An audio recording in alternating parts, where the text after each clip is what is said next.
Madame Schweitzer, c'est vrai qu'il y a le pylône, je vous en prie. Merci. Monsieur le Président, Madame la Vice-présidente, vous nous soumettez au vote le contrat de transition écologique que nous nous apprêtons à conclure avec différents partenaires, dont l'État. Ce contrat cadre, qui permet d'une certaine manière de labelliser bon pour la planète les actions de notre collectivité, me laisse perplexe. Au-delà de la novlangue utilisée pour sa rédaction, il permet de valoriser votre stratégie en la matière. Votre partenaire dans ce contrat est l'État. Or, le manque d'ambition affiché de la loi climat soutenue par un gouvernement et une majorité présidentielle dont vous vous revendiquez est patent. Vous nous permettrez en conséquence de douter des capacités d'accompagnement de ce partenaire qui, plutôt que de prendre ses responsabilités, préfère repeindre en vert des mesurettes et tricher avec les objectifs qu'il se fixe lui-même.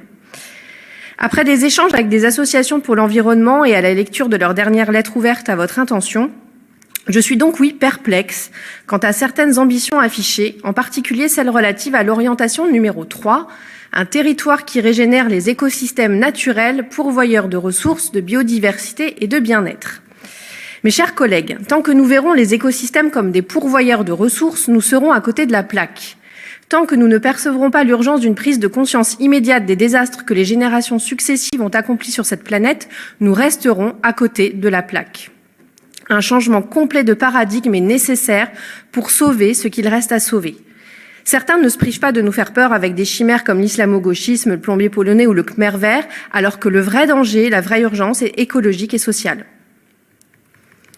Nous attendons toutes et tous, notre attention à toutes et tous doit être attirée par ce qu'il reste de zones de biodiversité sur notre territoire. Donc, nous aurons bientôt l'occasion de le faire lorsque nous travaillerons sur le PLUI, le plan local d'urbanisme intercommunal.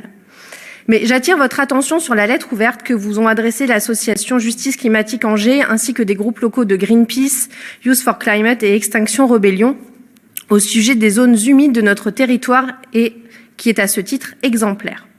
Il existe sur le territoire de notre agglomération 54 hectares de zones humides et bocagères menacées.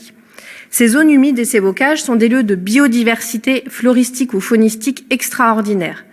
Or, et je cite la lettre ouverte de ces collectifs de défense de l'environnement, continuer à construire sur des zones humides et des bocages, perpétuellement détruits depuis le XXe siècle, est emblématique de cette lenteur à intégrer un changement de paradigme réel.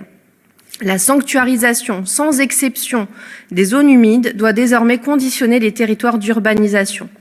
Il est temps de remplacer, pour les zones humides, le « éviter, réduire, compenser » pour un « éviter, éviter, éviter » car il y a urgence.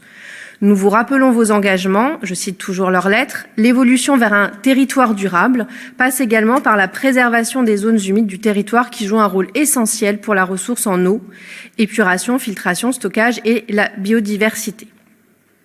Monsieur le Président, nous vous demandons donc de façon urgente de reconsidérer la question des zones humides constructibles de ce territoire.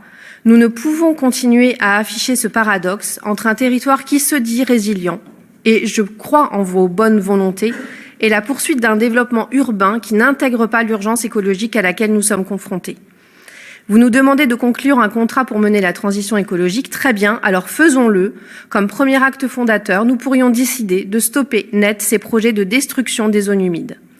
Vous me répondrez certainement que nos demandes sont contradictoires. D'un côté, nous dénonçons le manque de logements abordables et de l'autre, nous exigeons d'arrêter de construire sur des zones humides.